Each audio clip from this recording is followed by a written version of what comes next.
My name is Steve Gilman, and for decades I've been helping brands engage with their audiences. On this podcast, we'll connect the dots in the fast-paced world of branding by talking with entrepreneurs, leaders, and marketers on the front lines of telling brand stories. Today I'm talking with Daniel Blosser, president of Riddleberger Brothers, about how leaders use storytelling, the importance of investing in your employees, and maintaining personal connections as your brand grows. Welcome to the Brand Story Podcast. I'm your host, Steve Gilman, and my guest today is Daniel Blosser, president of Riddleberger Brothers, or RBI. RBI is a premier mechanical contractor in our region and has over 7 decades of experience serving its customers. And they're an established leader in heating, ventilation, air conditioning, plumbing, all the things that mechanical contracting encompasses, and has a workforce of over 530 employees and I think 220 fully equipped vehicles. It's quite an operation. And Daniel started his career at an entry level and moved to working in the offices and up through management and became president in 2012. And that's quite a journey, Daniel. Hi, welcome to the podcast. Well, thank you, Steve. Glad to be on. Yeah, so can you tell me a little bit about your story of, I think you started as like a day laborer, right? I did. The story goes back to 1987. One of our former owners was, I was actually working at a golf course back then. I was cart, and by the way, that was the number one job I've ever had. Parking golf carts for a living.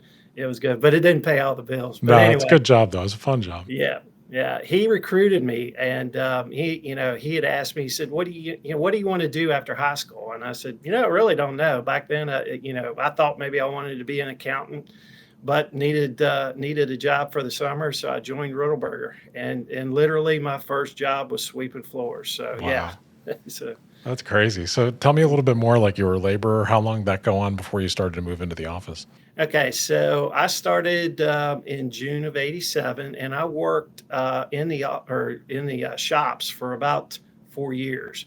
Now, some of that was out in the field. I actually was, I progressed from sweeping floors to also installing plumbing, mechanical, and things of that nature too. Wow. So I worked in the field for about 4 years. So That's wild. And then, so from there, you started doing administrative work and. yeah, so at the time, I was attending Blue Ridge Community College and was going through the general education requirements. Thought I was going to transfer to JMU and maybe become an accountant. But, again, I really didn't know. The more I worked in the field and the more I gained an appreciation for the trades and what we were doing here at Riddleberger, I switched up and I ended up finishing up Blue Ridge's 2-year mechanical design program. And from there, I transferred to Old Dominion University and received my 4-year engineering degree there. And once I finished that up, I came right back. Riddleberger hired me right back and started in the office as a safety director. I've wore a lot of hats here in the office as a safety director, project manager, design engineer, construction sales. I've done just about everything and progressed all the way up to my current position as president.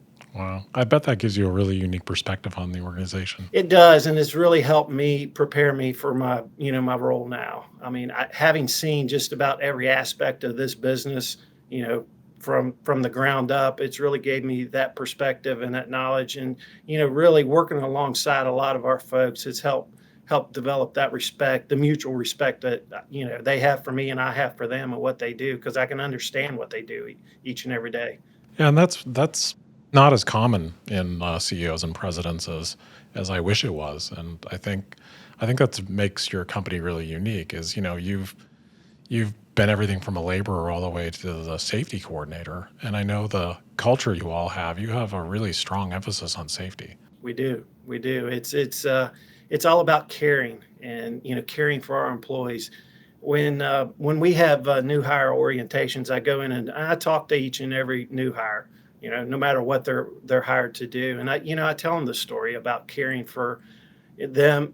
We want them to come or leave work the same way they came to work. And we're in construction, so inherently what we do day in and day out, there's some dangerous situations that all of our employees encounter. And for me, it's very important that our folks do go home the same way they came, because it's important to them and their families. they can't provide for their families if they're hurt or, something, terrible happens to them. So it is important for us to maintain that safety culture. And it's something we practice and hopefully preach to all of our employees each and every day. That's great. I think that's really important, and certainly your current role as safety coordinator probably informs that and how much you put an emphasis on it now that you're president. Right. It does. So you all have had a lot of growth over the years, like just by leaps and bounds. Mhm. And I know that one notable growth event was the merge with Comfort Systems. Right. And that was a big strategic move for you all because I think it gave you a lot more tools at your disposal and a lot more depth when you had really, really large projects. Can you tell me a little bit about that? Yeah, sure. So, I mean, having grown up in the business and working for not the original Riddleberger brothers, but they were cousins. Uh, you know, I've seen the whole transformation from a private organization, family-owned business, all the way to now, where we're part of Comfort Systems and a publicly traded company. So, the one thing that I will say about it, our parent company is very, very good to us. They let us run the business here locally. They understand, our brand. And I know we'll talk about brand a little bit later, but, they realize the importance of branding, in a local market. And, the big green R that we love to tout and share Yeah. is very important to our customers. But having, having comfort allows us a lot of opportunities to share best practices with a lot of our sister companies from across the country. I've been in multiple sharing events that they've organized where we're able to get together with other mechanical contractors who aren't our competitors. And that's one of the things, it's hard for us to share with our competitors here locally. I mean, you don't want to share your secrets, obviously. And, got that little thing called collusion that may come into play if you are doing that. Yeah, right. But, it allows us to look at best practices of other companies. A lot of times, when you're a small business like we were, you put your blinders on and you continue to do things the way you've always done them, and you don't. It's kind of hard to think outside the box sometimes because you're so busy just doing the daily tasks that you're used to doing. And being part of Comfort has allowed us to share those practices and see what other folks do and gain advantages that way. Yeah, I think it's been one of the best examples of that kind of merger and partnership between you and Comfort, in that the Comfort Systems brand is mentioned in everything you all do, but the Riddleberger brand has really stood strong, and you can tell Right. that Comfort is proud of it. It allows you all to be your own unique company, and I think the identity and the brand equity that you all have in this entire region is really, really strong. Yeah, and that's one thing that they realized early on, that local brand with the companies that they purchased, is very important, especially in the local markets that each one of the companies are in.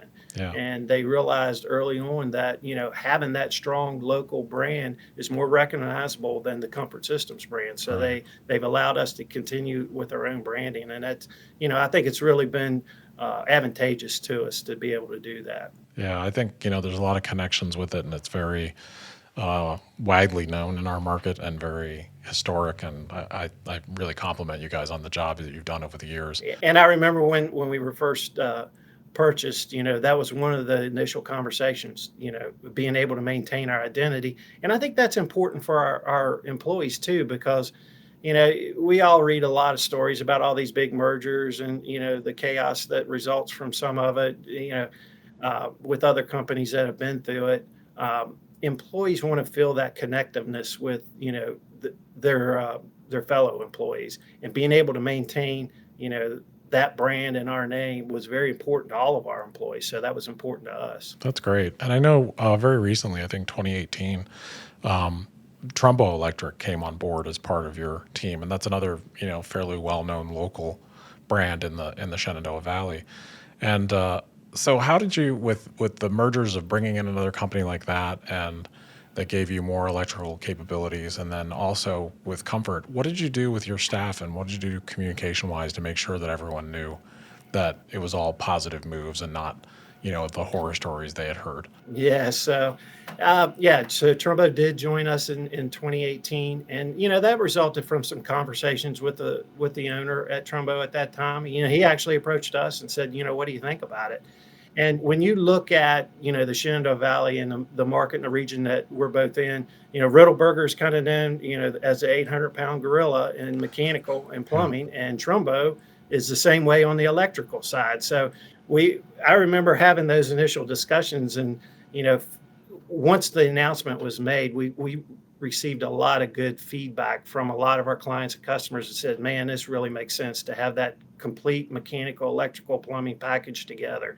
And what better way to have it than have the two, in our opinion, best companies Yeah. in those respective disciplines together. So, but like I said previously, it was very important for them to maintain their identity, and that's one of the things that we had during the initial discussions, that they would maintain that. So they are an operating division of Riddleberger, but they keep their brand as Trumbo, and that's important to the clients that they share. Unfortunately, we share a lot of clients together, so it's been really a marriage made in heaven.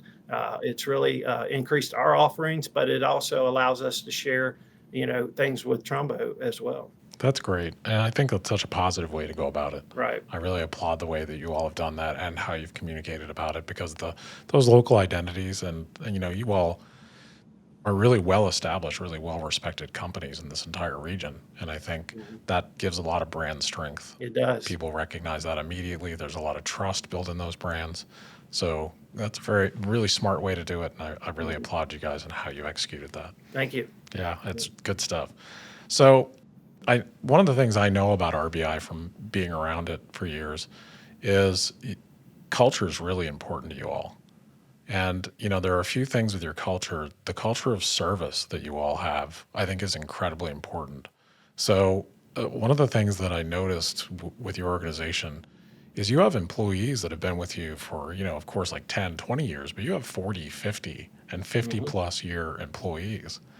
And that has to have a lot to do with your culture and how service isn't just for customers, it's also what you all do for each other. Yeah, I mean, it is. And, I've been here, now 33 years. Wow. And we have a gentleman right now who's been here 55 years. He's getting ready to retire. He's retiring next month. And early on during my career, that was one of the things that impressed me about Riddleberger. When I first came here and was young and wide-eyed and, had been here a year or two, I remember looking around and seeing, lots of tenured employees, been here 20, 30 years. And I'm thinking, to myself, man, this must be a good place to work. And part of that is the culture that, allows us, our tagline says, our experience at your service. And yes, we do have a lot of folks that have been here 20 plus years. And that allows us to have that technical expertise and that experience to be able to offer our customers solutions that we know work with people who have done it time and time again. So, it's very important, and it's one of the things that attracted me to Riddleberger. I bet it's pretty rare too. I mean, in this day and age where people change jobs as often as they change clothes sometimes, and you've got people going in and out of jobs, the longevity of your staff is really remarkable. What do you attribute that to? It starts with the culture, and we want to treat everybody here, kind of the golden rule: treat people like you want to be treated. And our former owners, and I know Comfort now, and myself, that's very important. And, when you're able to do that and maintain those long tenured employees, it does develop trust, not only with your employees, but with your customers as well. They know that when they call us, they're going to get service and solutions that are time tested and from people who know how to do them. Yeah. And I think, in the trades, that's incredibly important. It is. Because the knowledge, you earn a lot of the knowledge in the school of hard knocks. Yeah. And, it takes a long, long time to learn the ins and outs of what you all do. Yeah. And what we do is highly technical in nature. I mean, we're dealing with pumps and GPMs and CFMs, and, all these acronyms that, a lot of people don't even understand. And, to be able to heat and cool and, make the building plumbing work, it does require a lot of technical expertise. And with that, some of that's just like you said, hard knock experience. I'm so glad to have you on the podcast, because I've noticed on a lot of podcasts, the CEOs and presidents that come on aren't as often from trade organizations. And I think the trades in general, the careers in trade organizations are extraordinary Yeah. for young people today. And so Do you all see a lot of interest in the trades, and hiring new younger people right now, or is it a struggle? It really is a struggle, and we aren't seeing, what the participation levels that I'd like to see. It's certainly not what it was, 15, 20 years ago. And that's one of our biggest issues right now is training and developing and really attracting, these folks. I spend a lot of time in the local schools. I go talk to CTE classes, career and technical education classes, spend time at Massanutten and Tech. And also the technical center in Augusta County, just going out and introducing the trades to kids because I don't think they get a lot of that in school. It's also geared towards, I got to get a 4-year education. Well, I did, and I'm not knocking that. I mean, it certainly was helpful to me, but for me, having learned that trade and know how to fix my own plumbing and fix my own air conditioning, it's kind of nice because I don't have to pay somebody to come do it. That's great. And it does lead to some leadership qualities that I think it helped instill in me early in my career. Knowing how to do those things and being able to go out and tell a client here's what needs to be done. Having that like firsthand knowledge of it is so important. It is. It is. Knowing what you really do and getting your hands dirty doing it, Hmm. I think is a rare quality in C-suite executives these days. So I think that's pretty remarkable. Yeah, I think I had tradespeople in my family growing up, long-term tradespeople growing up, and I think the value, the jobs and the careers available in the trades are extraordinary. They're incredibly well paying, All right. and they have something that other careers don't have, which is stability. You're always going to need a plumber. You're always going to need somebody to fix your air conditioning. I tell people that, we're kind of recession proof in some cases. Certainly we felt the effects of the recession in 2008 and, certainly feeling a little bit of it now, given the commodity market issues that we're facing each and every day, deliveries, you just can't go out and find parts. I mean, it's an issue that we all face. But, the one good thing about it is, I think trades folks like ourselves, are always going to be needed in some form or fashion. So it does help us, especially during, recessionary times.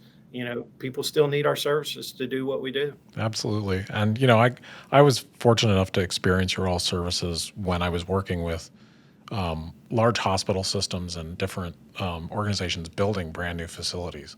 So what you all do, for our audience is it's so amazing because it's the scale of, you think of your home air conditioner and certainly you all are capable of servicing anything. But some of the systems that you all put in place are just, it's like building an airplane inside a building. It is, and the recent issues with the pandemic and all the things that it really brought into focus just how important the things that we do. As you mentioned, we do a lot of work in hospitals. We've just finished up, major renovation over at UVA at their hospital.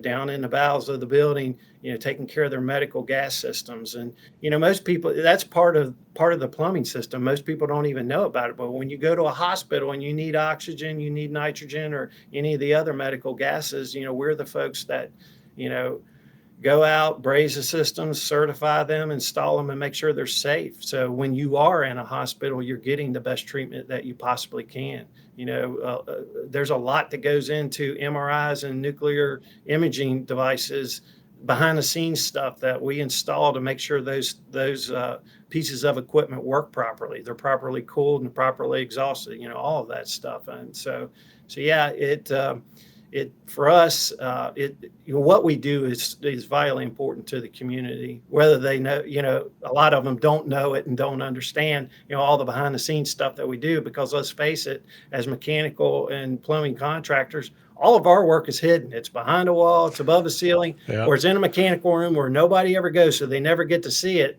But if it's not working, they certainly tell you about it. Oh yeah. I mean, one of those systems not working, everyone notices Oh yeah, immediately. Yeah, yeah. I think it's fascinating.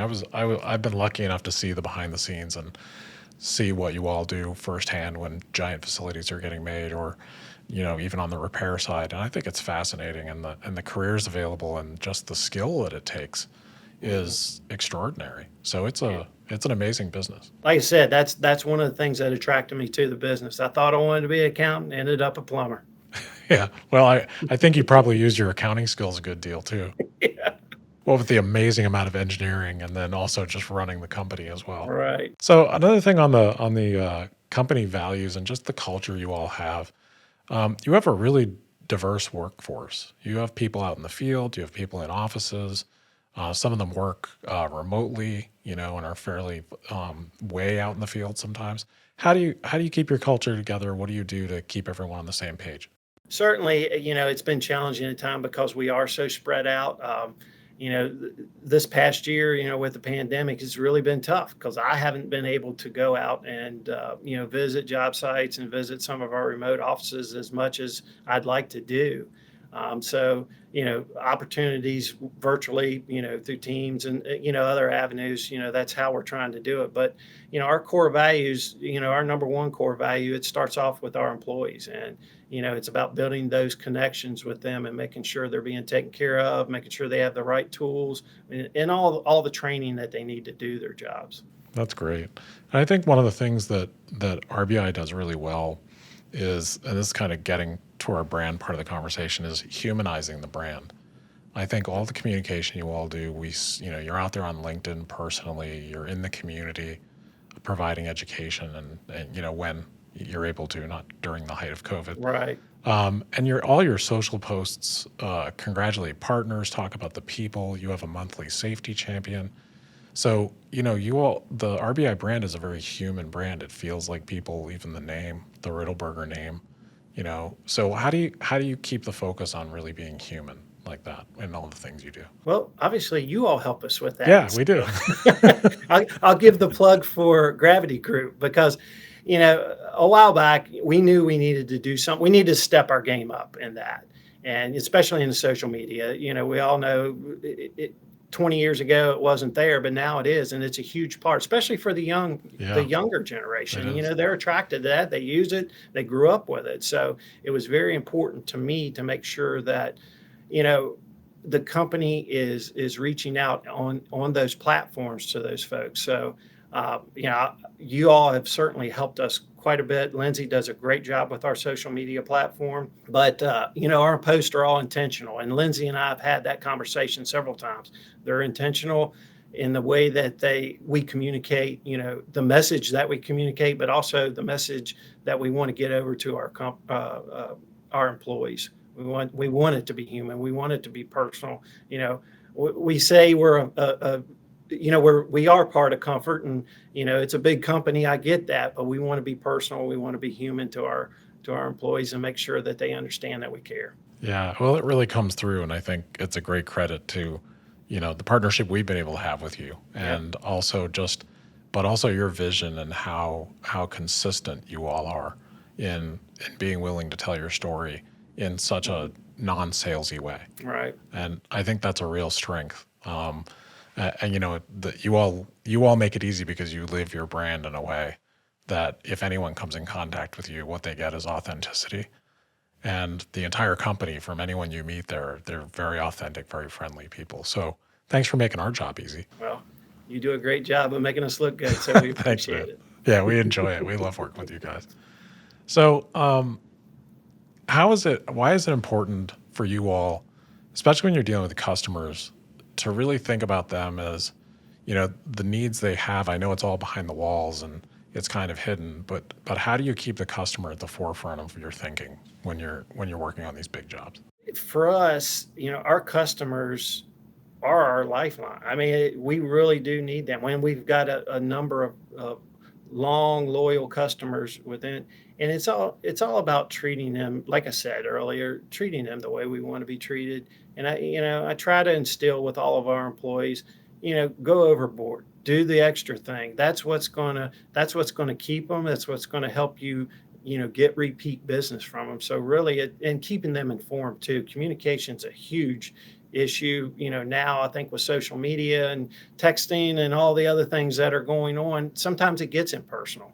So I encourage our folks to reach out and, have that one-on-one conversation, whether it's over the phone or in person, if you can. Obviously, is my preferred method, but sometimes it's just a phone call to reassure our customers, to make sure that they know what's going on, when it's going to be fixed, what the problem is, and sometimes we have to tell them things they don't want to hear. Hey, it's going to be 3 more days because I'm waiting on this part. But, keeping those lines of communications open with our customer and keeping them informed, I think helps build that trust. Yeah, I agree. And I think one of the things I've heard, in the community and with companies that have worked with you all is how good you all are at listening.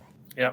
Is that something you all talk about as a team, is listening to the customers? Even when you can't, it's going to be a delay or something, you actually take the time to listen. Yeah, and that's something that, especially with our younger project managers that have recently joined us, it's something I preach to them all the time. It's about listening, figuring out, sometimes it's really easy for us to think we know what the issue is and know what the solution is. And sometimes that's not the right answer. And what it takes is listening to your client, understanding what their needs are, understanding where their pain points are, and what's really, like I said, sometimes we might think we know what their pain point is, but it's really not. And listening, and drawing that out of the client, letting them talk and tell you what they really need, and then following up on it is I think it's an important trait that, we try to instill in our folks. That's great because, I think authentic listening, when you're listening to customers especially and employees, but really actually listening and not assuming you know what the solution is or not Right. assuming that you know what the pain point is. That really is the hallmark of a respected brand, of a brand that feels like people working, to help you. Hmm. So I think you all do that really well, and it's really great to see. Yeah. So I want to talk a little bit about storytelling. I know you all just recently redid your values and went to a lot of trouble to communicate those. Yeah. Why did you go through that? We'd always had core mission, core vision and values for a long time, and it was time to refresh them. And then that came out of a conversation with Lindsay again. We were talking about it, and I said, that is a good idea. It is time to think. And we really wanted to be intentional about it and focus on what really is important. I mean, obviously, we're in business to make money so we can pay the bills and pay our folks and do all that. But what is the real reason we are in business? And it's our people. And that's why it's our number one, core value. It's all about our employees and being able to provide them with opportunities for growth and, taking care of our clients, and then also serving our community. I grew up in this area, so I'm passionate about that, and I want to give back to the community. We've been blessed with a lot of things here at Riddleberger, and I've been blessed personally, and I want to give back, and that's a big hallmark of what we do. And I'll tell you this, Steve. When we do a lot of volunteer work. We volunteer for Habitat for Humanity. We built several houses. Or we didn't build the house, but we did the mechanical and the plumbing. And I'll tell you this: when we sign on for one of those houses, I've got to pare the list down when we say, hey, we need some volunteers. And, that makes me so happy to have that many employees want to come out and help. I mean, it literally, we have to turn our folks away from it because, we just get too many volunteers. That's so great. It's so great to see that and to hear that because, there are a lot of companies that say, it's about our customers and we really care about them and we show it. You all authentically do this every single day. And you can tell, if anyone that gets experience working with you all can pick up on it right away, that taking care of your employees is incredibly important. You guys offer a lot of training to employees too, don't you? Because there's so much to learn. Well, yeah, and like I said earlier, what we do is highly technical, so we have to do a lot of training. Our service technicians undergo, well over 100 hours each every year, just training to work on these chillers and these boilers and these air conditioning units. I mean, it takes a lot of training. As these new cars. How complicated they are. Well, it's the same with boilers and chillers. I mean, the technology has advanced so far on some of these pieces of equipment. It takes that training, but for me, it's important too because not only when you offer that training and give that training to those employees, they like that. You're helping them improve and helping them grow, and they want to see it. So we do it for that reason, but we also do it because we need to keep up with the technology and be able to take care of our clients and serve them the way that they're used to, getting from us. Yeah, I think that making that investment in the people that work there and then seeing that as, the path to ultimately pleasing your customers, I think that's very wise, and it's also, not all companies do it. A lot of Yeah. companies will, kind of try to save some money by not doing as much training as they possibly could, and you all take it about as far as you can take it with your training. Yeah, the way I look at it, if we're not doing the training, our competitors are going to, and they're gonna leapfrog us if we don't. And like I said, the benefits are twofold. One, it leads to satisfied customers when we're able to go out and solve their complex solutions, but it also creates, good employees who know that we value them by giving them that training. Yeah, that makes a ton of sense. So let's talk a little bit about this connects to brand. And every CEO or president or leader I have on this podcast, I like to talk about this because it might not be something you think about every day, but when you think about, you're in charge of telling the story of the brand, especially internally. As a president, how much do you think you're a storyteller? Quite a bit. Like I said, I visit a lot of schools. I tell a lot of stories. Do you enjoy it? What do you think about that? When you thought about being a president, did you think a large part of your job would be storytelling? I had no clue, Steve. Many don't. Coming from an engineering background, storytelling was not one of the things that I thought I would have to do. So I've had to, wear a different hat. But I really do enjoy it. And Riddleberger's got a great story to tell. We've been in business for 80 years, and certainly there's a lot of stories that go along with that amount of time in business. So, and it's fun to be able to go out and talk about our history and what we do, and our brand, and then also talk about some of the big jobs that we've done. I mean, when you go up and down the valley here, a lot of these big buildings, we've been involved in them, either by building them or even working on them after the fact. So, it actually makes my job pretty easy to tell that story because, the experience that we have as a company. Yeah. So when you were going through any crisis, whether it was the pandemic or recessions or even when you're just onboarding new employees, do you find yourself using storytelling to try to make sure everyone knows what's going on and everyone's on the same page? Oh yeah, like I said, during orientation, when I go and talk, and I tell them my story because the one thing about a new employee that they want to hear is growth opportunity. They want to know, hey, if I'm coming in as a plumber, what else can I do there? So I tell them my story, and I tell them how I started off, sweeping floors. And I get a lot of looks from time to time from them. They're like, really, you're the president of the company and you're sweeping the floors. But for them to be able to hear that and see that growth opportunity can lead to, better positions within the company, it's good for them to hear that because they know they have that opportunity, and it helps it. Obviously, it helps in searching for folks. Yeah, of course it does. And I'm a storytelling nerd. That's pretty much what I care about and what I've been trained in. So I think about stories every day. And your story is a classic hero's journey. I mean, there's a thing in storytelling called monomyth, which is hero's journey, and every company has one. Most leaders have them, and that's what started this podcast. Is that I'm so fascinated with different people's stories. And if you think about a company succeeding like RBI, you've had to go through and overcome a lot to get where you are today.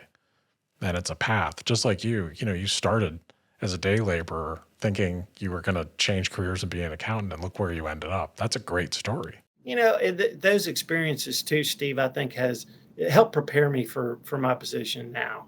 Being able to live and breathe what we do day in and day out. Our folks do out in the field, but having that experience, having actually done it, it's prepared me. It helps me relate to our employees a lot better. I mean, certainly, working alongside them, building that camaraderie up over the years helps. But they can look at me and know that I was in the trenches with them or doing what they're doing, so I understand it. So, to me, those experiences, really have provided me with a lot of skills, to be able to do what I do today. Yeah, that's great. I think, anytime you can have that firsthand experience, it makes you so much more relatable as a leader. And I think it helps when you're trying to connect because you actually understand what someone's going through too, which I think is really helpful. So what do you think a common challenge or a challenge for a company like yours is around telling your story to someone that doesn't know who you are? Like I said, a lot of times folks really don't understand what we do. So, being able to tell that story, in layman's terms, and then, using social media, and working with you all to help get that message across. Again, that's by design. That's what we want to do. Recently we started a little, social media uh, platform on, hey, what's a split system unit or what's a package unit. We're trying to inform and trying to tell it in a way that makes it simple and it's easy to understand, because like I said, a lot of what we do is complicated and it's hard to explain it. I'm an engineer. That's what I got, and it's real easy for me to, you like I said, use a bunch of acronyms, talk over people's head, and I got to realize that. And some people, they don't want to hear that. They just want to know, all right, why is this not working in simple terms? So being able to tell that story in that fashion, in a way that people can understand it is important. Yeah, I think, when you do something complicated, when your company and the service you provide are complex, trying to simplify and tell stories about how do people use this? What's the benefit every day? One of the reasons I started to learn about RBI was when I was working at a hospital that you all were, or working with a hospital where you all were doing the installations. And it was the first time I learned about, you know, wait a minute, plumbing is also the oxygen line. And that was a big eye opener for me. At that point in my career, I had no idea. And that stuck with me from the point of view of like, okay, all the gases and everything happening in this environment to keep these patients safe has to do with how good the company installing these lines are. Yeah, I mean, like I said, a lot of people don't realize that when you hear plumbing, what do you think of? You think of water and sewer, and that's it. But in a hospital, it's all those gases, it's all the recirculation lines. There's a lot of things that go into it. Like I said, that are behind the scenes, behind the wall or above the ceiling that you don't know. So, those things are important, and it's a noble trait. It really is when you stop and think about it. Yeah, that's why I was going to say something like that. I think it's you guys are almost like the ultimate behind the scenes player. I mean, really behind the scenes Yeah, because you're behind the yeah, wall. But yeah. when you think about when you really need a system to work, like in a crisis, you need these systems to work. They are the basic systems we all depend on. Hmm. And so I think it is a really noble profession. It's a Yeah. really, it's an amazing business. So what do you think has changed the most over the course of your career as a leader? Well, technology. I mean, really, when I started in 1987, everything was, the pieces of equipment that we install were much simpler. With the digital age, increased efficiencies on equipment, the technology of what we're installing has changed dramatically, especially really within the last 10 years. I mean, from the late 80s to the late 90s, it pretty much stayed the same. But in 2000, I guess when the tech boom hit and the dot-com and all that stuff, that's when we really started seeing a big change in the complexity of the equipment. And, that leads to, a whole another list of issues because it takes highly trained and technical people to work on them now. So that is a big change. So now that affects hiring. It affects, It does. yeah, literally everything, I'm sure, because I'm sure just the computerization of some of the things you all do has changed a great deal in the last 10 to 15 years. Oh yeah, I mean, like I said, it started in the late '80s. This was before cell phones. I mean, Yeah, right. I can remember, the progression from the first thing we got was a pager, and we thought, oh my gosh, and then it went to the bag phone, and then now you're walking around with a computer in your hand with a cell phone. So yeah, it's been a huge leap, and 20 years. Yeah, that's crazy. I think that's been for all of us, but especially the people in trades. Yeah, it used to be, we went out with hand tools, a pipe wrench, and screwdriver. Now, we're taking laptops out and plugging them into equipment and troubleshooting them that way. Yeah. So I'm sure that's changed the type of employees and the training and the investment Yep. and everything. Yeah. So I have a question that I always like to ask everyone. That's kind of a finish the sentence thing, and it's pretty simple. But if you weren't a CEO, if you weren't a president, what would you be? If I weren't a CEO or a president, what would I be? I'd be a plumber. I mean, I enjoy doing it. I really do. Even to this day, I still do that kind of stuff on the side to just, my parents' air conditioner went out on them a couple weeks ago. I went, put my, strapped my tool belt on, went down, put it in, put a new one in for them. So I really enjoy what I do. I mean, I think that's, like I said, I think that's what, makes me successful at what I'm doing now. That's great. When I ask that question and people's honest reaction is, I'd be doing what I do, or I'd be doing a version of it. I talked to Judith Trumbo at VMRC, and she had a very similar answer. And I think that, shows that you're just absolutely in the right place. Oh yeah, I mean, I tell myself this all the time. I mean, I really do enjoy what I do. I love my job, and being able to physically go out and do it, that's rewarding to me, and I'm where I need to be, and I'm where I belong. So I've asked a lot of people this question. I think it's an interesting point of view to get. This last year, for you guys, for everyone in business, with the pandemic, was incredibly challenging. But what was the most positive thing you took away from that experience? Really the communication and the teamwork that was developed within our company. I mean, for us, we are spread out and we're all up and down the valley, and it's tough. Like I said, we talked a little bit earlier about, not being able to get together because we are so spread out. But, you know, with all that we went through last year was our busiest year ever. I mean, and I tell people that, and they're like, "Oh, really? It was a pandemic." How they have to understand a lot of what we do is 2 or 3 years in advance. So our contracts, that we got a year or two ago, we're still working on them, and it was our busiest year ever. And in a lot of respects, it was our most challenging year ever because we had all these restrictions that were placed on with masks and social distancing, and trying to figure out different things. But our team, we all came together. We had to do a lot of it virtually, but we did come together. We still communicated quite effectively in order to be able to serve our clients and get the amount of work that we had, to get done. So, Yeah, you really learn a lot about the character of your team in situations like that.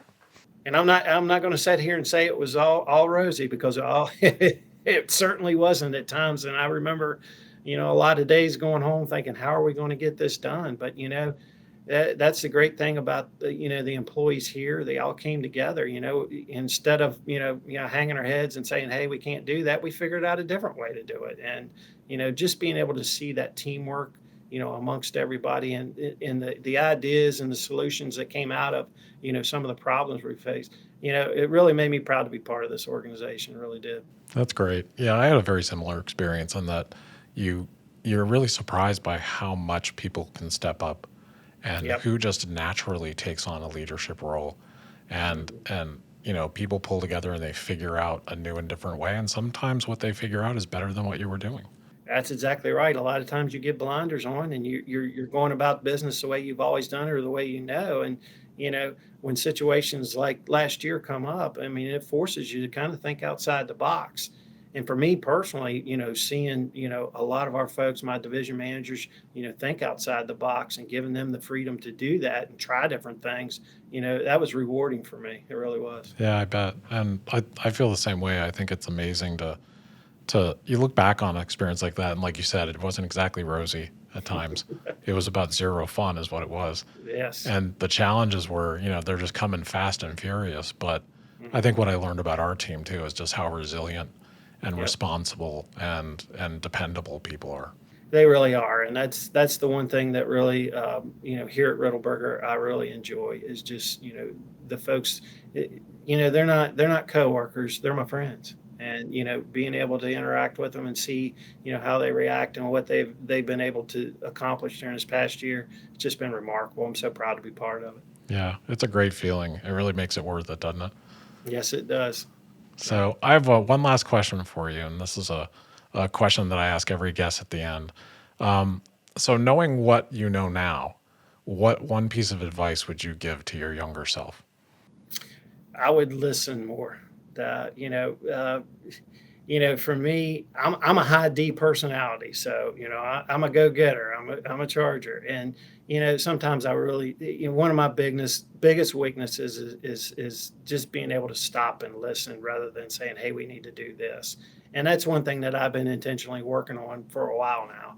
I think it's important to understand your personality type and how you're perceived and how people take you, because a lot of times we just assume, our own personality. Hey, I like Right. myself. Yeah, Hey, right. this guy's got to like me too, And that's really not the way. So understanding other people's personalities and needs and listening more would be probably the thing that I would look back and say, hey, young Daniel, that's what you need to do. I think it would have made me a better person.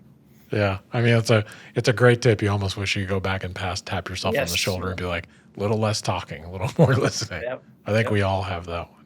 Well, thanks so much for doing this today, Daniel. It was Yep. an absolute blast to talk to you. Thank you, Steve. I enjoyed it immensely. Thank